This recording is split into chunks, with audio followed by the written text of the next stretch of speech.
Hola a todos, ¿cómo están? Soy el profesor Felipe Román, esperando que estén muy bien de salud todos en sus casas. Vamos a iniciar esta clase para tercero medio con la lectura que corresponde a Eric Hobsbawm, Historia del siglo XX. Vamos a trabajar el capítulo que corresponde a la muerte de las vanguardias, las artes después de 1950. Esto corresponde al capítulo número 17 del libro, ya que tiene 18 páginas y ustedes van a tener una semana completa para poder avanzar en esta lectura y después realizar las dudas correspondientes, ¿ya? De aquí al martes de la próxima semana, o sea, estaríamos hablando del martes 19 de mayo, ¿ya? Ustedes tienen que hacer preguntas sobre el texto, ¿ya? No vamos a aceptar como en otros cursos, otras lecturas que dicen, no, profe, tengo todo claro. No, su actividad va a consistir en hacer preguntas sobre esto, ¿ya? Hay muchos procesos políticos bastante detallados que aparecen acá. También aparecen varios conceptos, ¿ya? Y hay más de algún autor o hay más de algún, no sé, intelectual que aparece acá mencionado que muchas veces ustedes obviamente no los van a conocer, ¿ya? Entonces, ustedes tienen que hacer preguntas de esto, ¿ya? Tienen que hacer preguntas del capítulo que lean. Y para eso entonces, para irlo trabajando, yo voy ahora a revisar algunos puntos y voy a ir aclarando algunos conceptos para que ustedes puedan abordar el capítulo de la mejor forma posible, ¿ya? Ya, partimos entonces con la idea de qué era la vanguardia, ¿ya? Porque por algo el capítulo se llama La muerte de las vanguardias. Vamos a entender como vanguardia todos aquellos movimientos culturales y artísticos que aparecen en la década de 1920. La principal idea de los movimientos de vanguardia era cuestionar el arte previo que existía, que venía desde el siglo XIX, que era un arte mucho más de élite, era un arte mucho más de clase alta, ¿ya? Y en general, todo ese tipo de arte, lo que se llamó en un momento, comillas, la alta cultura, era un arte que era inaccesible para la mayor cantidad de población, ¿ya? Era un arte bastante elitista, bastante burgués, porque, por ejemplo, si uno habla, no sé, de la ópera, ¿ya? Solamente la gente de clase alta podía pagar una entrada para ir a un teatro a ver una obra de ópera. Eh, o por ejemplo, si hablamos de la pintura, ya solamente la gente, no sé, que tenía ciertos conocimientos artísticos podía ir, por ejemplo, a un museo a admirar eso. O por ejemplo también, si hablamos de lo que tenía relación, no sé, con el teatro, no todas las personas tenían acceso al teatro, ¿ya? Una entrada de teatro era bastante cara, entonces por lo tanto la mayor cantidad de las personas no tienen acceso al arte en general. Por lo tanto el arte del siglo XIX es un arte bastante elitista a nivel general. Entonces acá lo que hace, lo que hacen las vanguardias es criticar o cuestionar esta idea de arte, ¿ya? Cuestionan que el arte sea tan elitista, tan burgués, y empiezan a hacer una crítica hacia eso. ¿Cuándo empieza esa crítica? Después de la Primera Guerra Mundial. Estamos hablando en la década principalmente de 1920, ¿ya? Y varios de esos movimientos artísticos entonces empiezan a cuestionar varias de estas ideas, ¿ya? Empiezan a cuestionar este arte liberal burgués. Si quieren si no se acuerdan muy bien de cuáles son los movimientos de vanguardia, aparece en el libro del año pasado, ¿ya? Que es el librito que ustedes trabajaron el año pasado. Y ahí aparecía un detalle de algunas de las vanguardias. ¿Se acuerdan que el año pasado mostramos, por ejemplo, que la obra de Marcel Duchamp del urinario, como parte del movimiento dadaísta, por ejemplo, fue una de las tantas expresiones de los movimientos de vanguardia, ¿ya? De alguna manera también buscaba, no sé, cuestionar o ridiculizar el arte que venía desde el siglo XIX, ¿ya? Eh, en la página 24 del libro del año pasado, ¿ya? Ahí aparece página 24,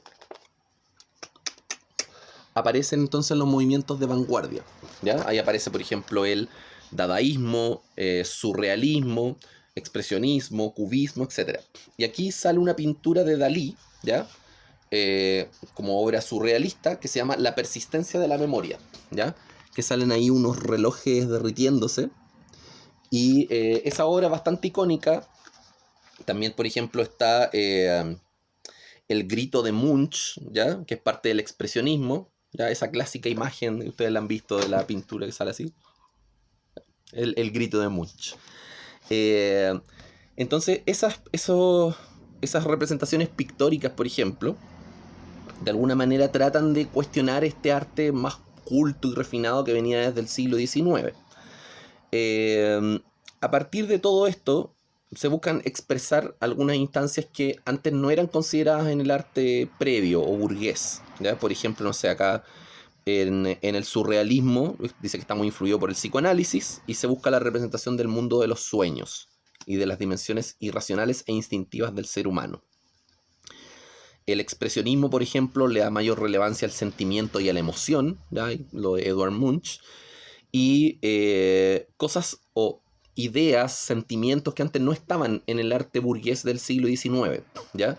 Generalmente el arte burgués, los pintores previos, por ejemplo, hacían mucho énfasis, no sé, en el tema de los paisajes o en el tema de los retratos, pero el tema de las emociones no estaba del todo bien trabajado, ¿ya? Sumémosle a esto que en la década de 1920 se empiezan a masificar los medios de comunicación, lo que vamos a llamar la cultura de masas, ¿ya? Y a partir de todo este proceso entonces empiezan a aparecer elementos como el cine, la radio, que hacen que la cultura sea mucho más masiva.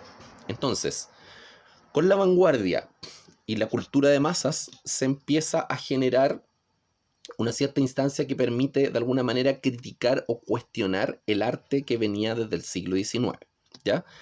El arte de vanguardia en general va a tener su esplendor no solamente en las artes pictóricas, sino que también, por ejemplo, en la literatura, ¿ya?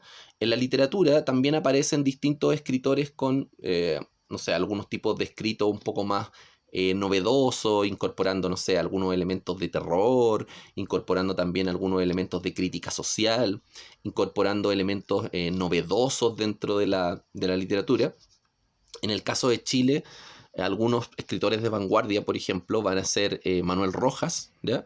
Y también con su novela Hijo de Ladrón, que tiene una estructura bien compleja, ¿ya? En el caso nuestro chileno. También está el escritor Juan Emar, que es un escritor de vanguardia, que también tiene ahí elementos bastante novedosos.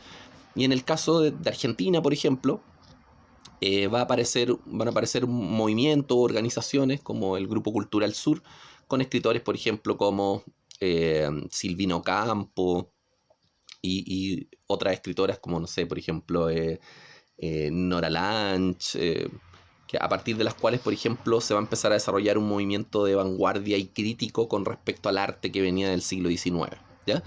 Entonces lo que hace la vanguardia en sí es criticar, como ya hemos dicho, el arte que venía desde el siglo XIX. Ahora, la vanguardia va a tener un desarrollo que va a abarcar más o menos entre 1920 hasta cerca de 1960, 1970 aproximadamente. Ese es como el parámetro o el periodo histórico en el cual se desarrollan las vanguardias.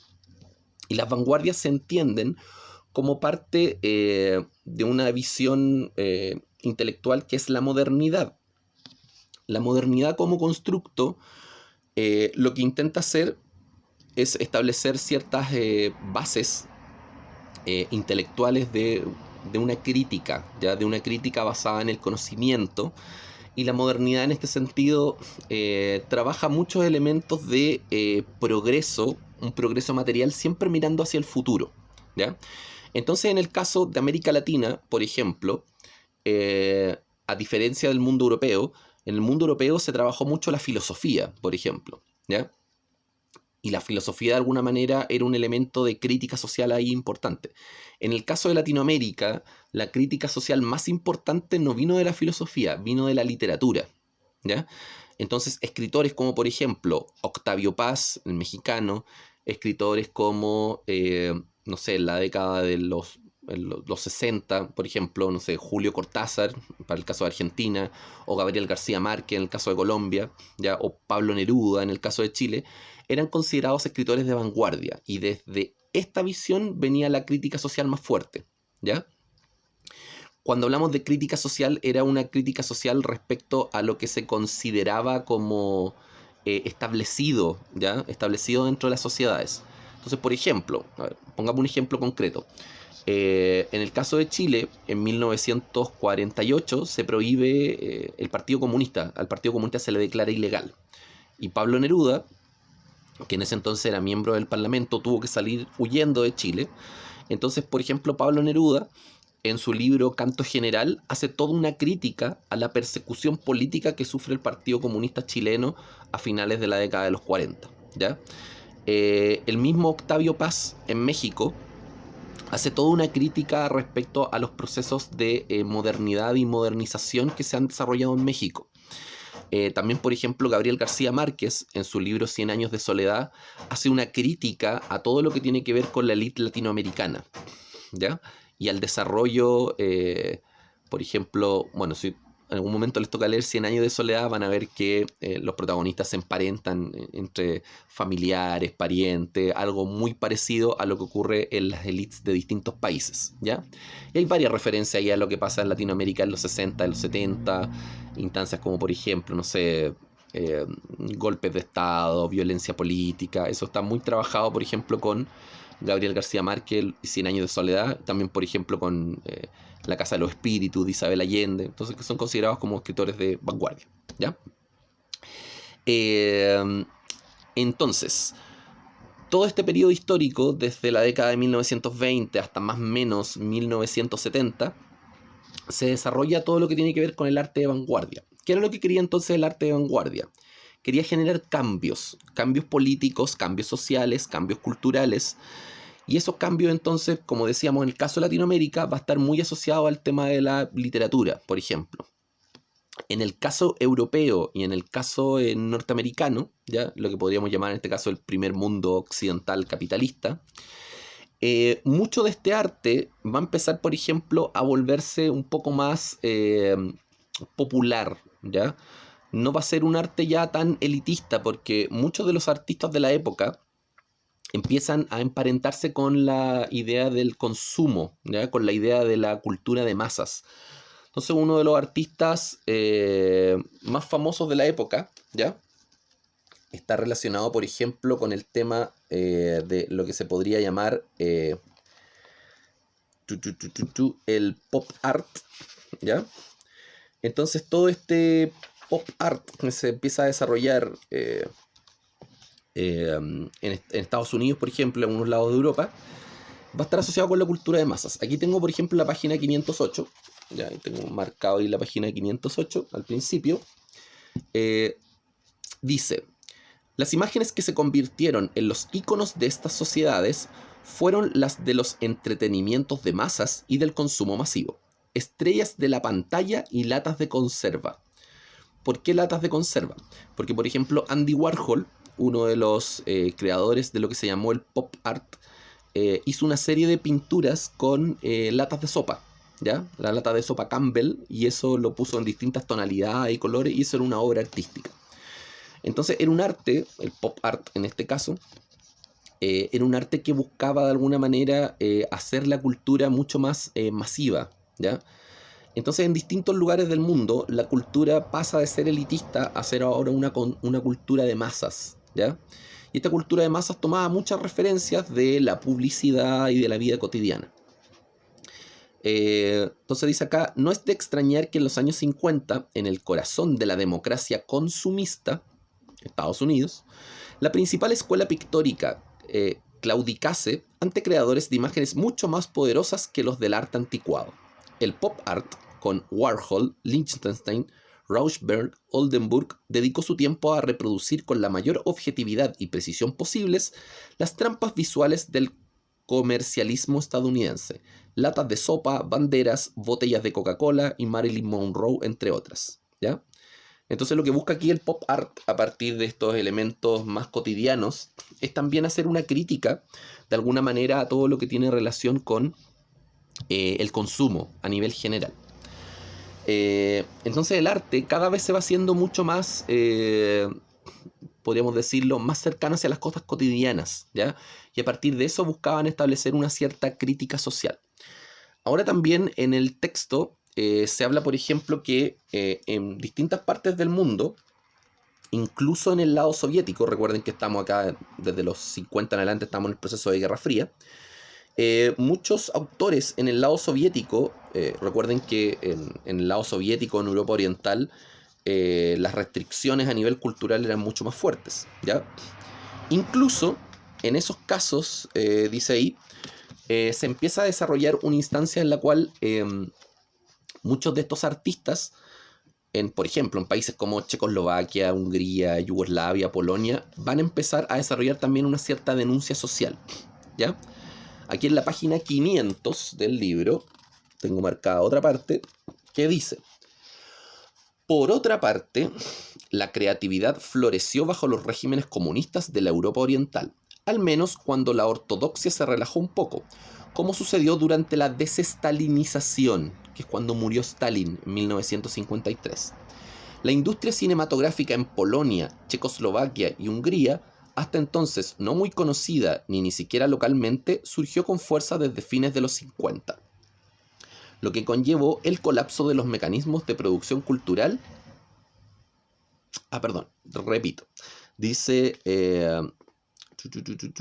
la industria cinematográfica en Polonia, Checoslovaquia y Hungría, hasta entonces no muy conocida, ni siquiera localmente, surgió con fuerza desde fines de los 50, hasta convertirse durante cierto tiempo en una de las más interesantes producciones de películas de calidad del globo, ¿ya?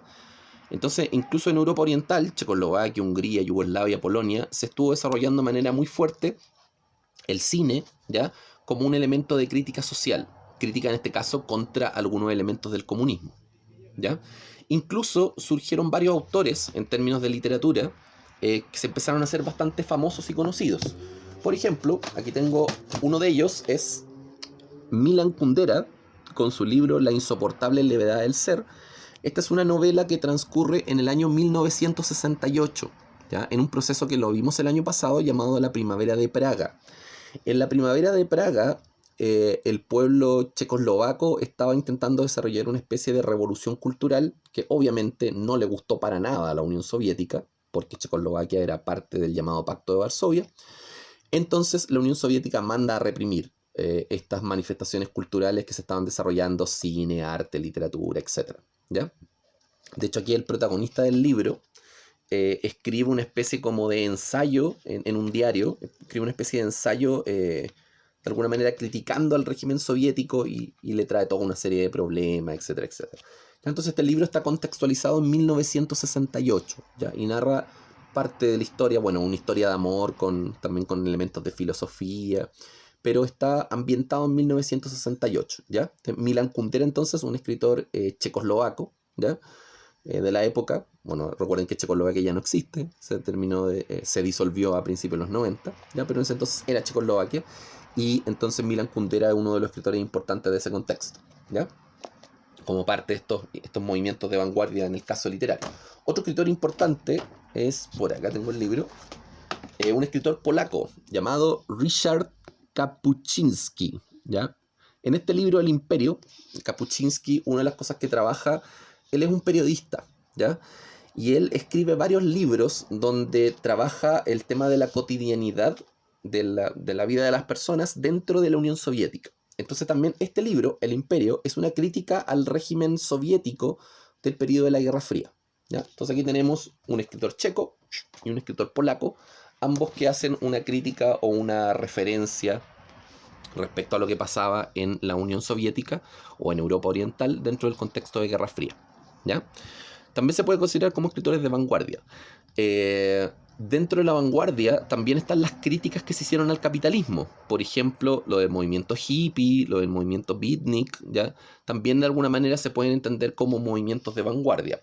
Y en ese sentido, por ejemplo, recuerden que dentro del movimiento beatnik estaba, por ejemplo, autores como William Burroughs, Jack Kerouac, ¿ya?, los cuales hacían una crítica. También estaba ahí lo que hablamos el año pasado, el tema del rock and roll, el tema de los movimientos estudiantiles, todo eso como parte de una crítica social. A ver, espérenme un poquito. Ya. Acá tengo el libro de Jack Kerouac, La vanidad de los Dulois. Y acá Jack Kerouac, por ejemplo, también trabaja mucho el tema del viaje, trabaja mucho el tema de... Este es un libro como importante dentro de la literatura beatnik, que se podría llamar así, junto con su libro El Camino, que también trata el tema, por ejemplo, del cuestionamiento de los sistemas económicos, el cuestionamiento del capitalismo, crítica social, etcétera, etcétera, etcétera. En el caso de México, por ejemplo, también va a surgir toda una literatura inspirada en esto, ¿ya? En autores como Kerouac, Burroughs. Va a surgir en el caso mexicano un movimiento literario que se llamó la literatura de la onda, ¿ya? Con algunos autores como Parménides Saldaña, Gustavo Sainz, y que van a estar muy inspirados en esta temática entre hippie, beatnik, ¿ya? Hay mucho de una especie como de entre sincretismo y hibridez cultural, porque va a estar muy presente todos estos íconos de los 60, el tema de la sexualidad libre, el tema de las drogas, que es muy recurrente, el tema del desarrollo de la literatura. Son instancias bastante frecuentes, ¿ya? En la cultura de los 60, como parte de todas estas instancias de vanguardia, ¿ya? Ahora, eh, el autor, una de las cosas, o Hobsbawm, una de las cosas que trata de desarrollar es que también los medios de difusión a nivel general, los medios de difusión cultural van a hacer que la cultura y el arte vaya avanzando, ¿ya? Pone varios ejemplos, y ustedes ahí tienen que irlos identificando. El autor pone varios ejemplos, por ejemplo, respecto a la masificación de la televisión, ya que ahí desarrolla una cierta idea de cómo va avanzando, cómo se va masificando la televisión, también cómo va avanzando la radio, cómo va avanzando el cine, y cómo cada vez los medios de reproducción van siendo más accesibles para las personas, ¿ya? Sobre todo los aparatos de radio, que cada vez van siendo más pequeños y portátiles. Y también menciona por ahí, ya en la década de los 80, la aparición, por ejemplo, de algunos, finales de los 70 y principios de los 80, la aparición de algunos artefactos que hacen que la cultura sea mucho más accesible, ¿ya? Por ejemplo, menciona por ahí el tema de los cassettes, ¿ya? Si ustedes no han visto nunca un cassette, aquí les tengo un cassette, ¿ya? Este es un cassette que yo me compré el año 2001, ¿ya? De la banda Tool, Lateralus. Este cassette me costó, no sé, cuando lo compré, algo así como unos 4.000, 5.000 pesos, que hoy día sería algo así como unos 10.000, por ahí. Casetito. Y estos cassettes que empiezan a masificarse en la década de los 80 hacen que la cultura sea mucho más masiva, ¿ya? Mucho más llevable, transportable. O sea, mucho más fácil transportar esto que un disco de vinilo, evidentemente. Los discos de vinilo son mucho más caros y valen como el triple o el cuádruple de esto, ¿ya? Además que las radios que aparecen en la década de los 80 permitían regrabar cassettes. Entonces uno ponía en una casetera, ponía un cassette, y en la otra casetera ponía un cassette en blanco o un cassette virgen y hacía una copia, ¿ya? Entonces yo, por ejemplo, aquí tengo una copia, un cassette de Audioslave, que lo grabé también por ahí a principios de los 2000, ¿ya? Entonces uno grababa la música y la reproducía en estos aparatitos. Otra instancia que también permitió el desarrollo de las imágenes, bueno, aquí tenía otro cassette de Offspring, muy bonito. Otro elemento cultural o tecnológico que de alguna manera hizo que la cultura pudiera masificarse, sobre todo a nivel de imágenes y de expansión del cine a nivel cultural, fueron los reproductores de video. Los reproductores de video aparecen en los 80 y a finales de la década de los 80 empieza a masificarse, ¿ya? Entonces ahora, claro, era bastante caro tener lo que se llamaba un reproductor de video, un VHS en la casa, pero empieza a masificarse de a poco, ¿ya? Y en varios países occidentales empieza muchas familias empiezan a tener VHS, y ahí, por ejemplo, en los VHS se reproducían este tipo de cassettes. Ya que acá una película vieja que encontré en la casa, una película de monitos, es de Scooby-Doo, Scooby y Scrappy-Doo. Ahí está el título de... Estos videos, bueno, se vendían, se compraban, ¿ya? En la cinta así, con cinta. Y estos videos también se arrendaban. Por eso los videoclubs se hicieron muy famosos a finales de los 80 y principios de los 90, ¿ya? Ahora, igual que con las caseteras, estos videos también se podían regrabar, ¿ya? Uno podía, no sé, comprar un cassette virgen y grabar cosas de la tele, ya que era algo muy frecuente. O también, si uno no sé, podía conseguirse otro VHS, podía hacer copias de películas, ¿ya? Entonces, por ejemplo, acá así eran los VHS vírgenes. Y yo en un programa del cable grabé un concierto de Pearl Jam, ¿ya? Un concierto del año 98, por ahí lo dieron, y lo grabé en VHS.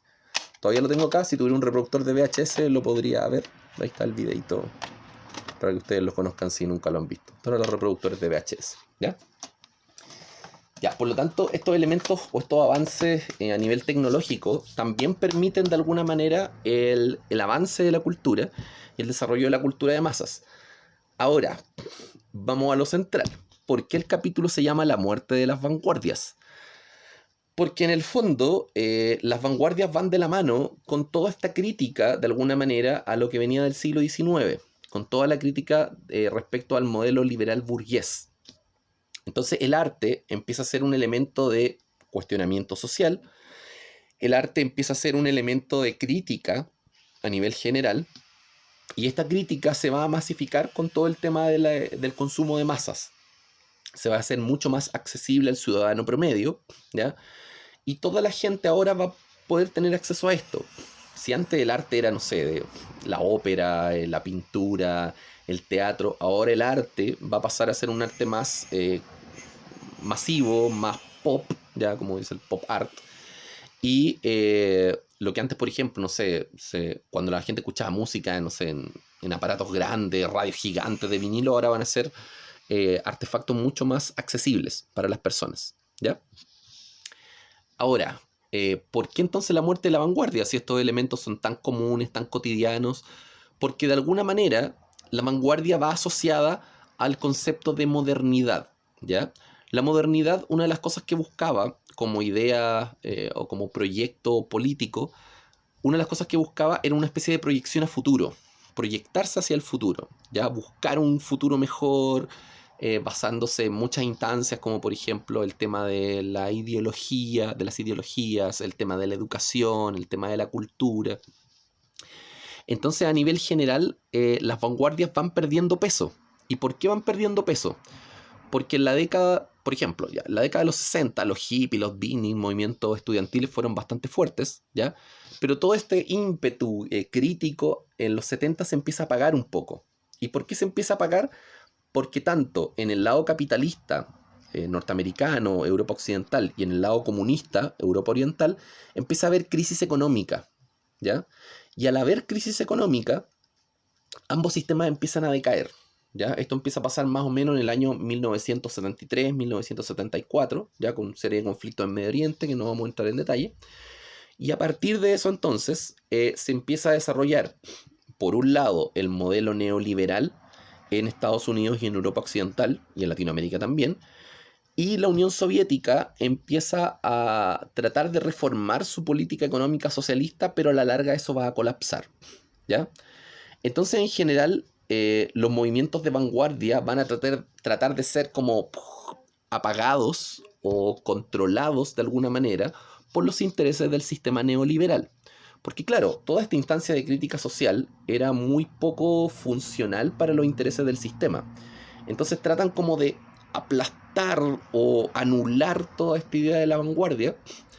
Y ya a mediados de la década del 70 y del 80, todo lo que tiene que ver con los movimientos de vanguardia va a tratar como de eliminarse a nivel general, ¿ya?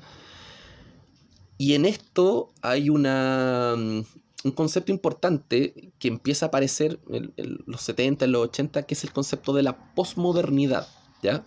La posmodernidad como visión teórica se va a focalizar mucho en el presente, a diferencia de la modernidad que se focalizaba mucho más en el futuro, ¿ya? Para la modernidad habían ciertos relatos o metarrelatos o grandes ideas que guiaban la vida del ser humano. En cambio, para la posmodernidad, todo lo que tiene relación con lo constante, lo inmediato, lo que ocurre en el momento, es como una de las instancias más importantes, ¿ya? Entonces, a nivel intelectual, muchos autores empiezan a defender el concepto de posmodernidad, ¿ya? Y el concepto de posmodernidad, entonces, va a relativizar como la importancia del arte también. O sea, para la posmodernidad es tan importante, no sé, una canción X de cualquier músico, ¿ya? Que una obra literaria o que una obra pictórica o que la construcción de un edificio, un trabajo arquitectónico. Para la posmodernidad todo tiene el mismo valor en general. Entonces, dentro de la posmodernidad, como todo tiene el mismo valor y como hay tantas verdades posibles, en general el arte como elemento de crítica social va a ir perdiendo un poco de valor o un poco de su fuerza que tenía sobre todo, por ejemplo, en la década de 1920 y en la década de 1960. ¿Ya? Acá en Latinoamérica, los escritores de vanguardia de alguna manera hicieron una cierta crítica contra, no sé, por ejemplo, los movimientos autoritarios o contra, no sé, lo que tiene que ver con las dictaduras militares, por ejemplo. Entonces, por lo tanto, todos estos escritores, obviamente, como no son, o las manifestaciones artísticas, como muchas veces no son funcionales al sistema de la época, van a tratar de ser aplacadas, ¿ya? Por eso el capítulo se llama La muerte de la vanguardia, porque este poder que tenía de alguna manera el arte como elemento de crítica social, como elemento de cuestionamiento de los sistemas políticos y económicos de la época, va a ir perdiendo peso, ¿ya? Se va a empezar a relativizar un poco la importancia del arte con la posmodernidad, y a partir entonces de la década del 70 en adelante las vanguardias van a perder su peso. Eh, para poder comprender un poquito mejor esto, son importantes los conceptos de modernidad y posmodernidad. Los conceptos de modernidad y posmodernidad dan para un video entero. Ahora, para el electivo de cuarto medio, que se llama Ciudad Contemporánea, yo hice un video que es sobre modernidad y sobre posmodernidad.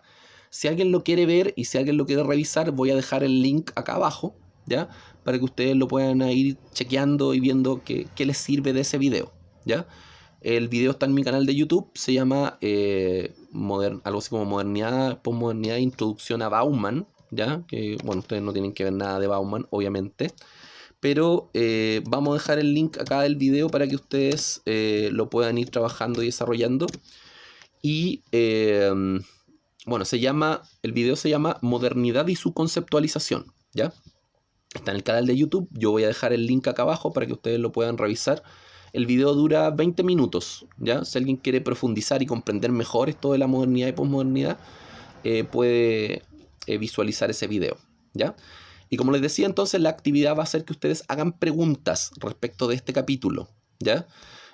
Vamos a dejar ahí las instrucciones. Tienen que hacer 5 preguntas del capítulo y vamos a dar una semana para que ustedes se lean las páginas del libro y ya el martes de la próxima semana entonces ustedes hagan sus dudas respectivas, ¿ya? Quedamos hasta acá entonces, me despido, que tengan una muy buena tarde, que estén muy bien, que estén muy bien de salud y que no tengan ninguna novedad ni ustedes ni sus familias. Y cuídense mucho, respeten la cuarentena y ojalá que todo salga bien para todos y nos podamos ver pronto en una próxima oportunidad. Que estén súper, un abrazo, los quiero mucho, cuídense, nos vemos.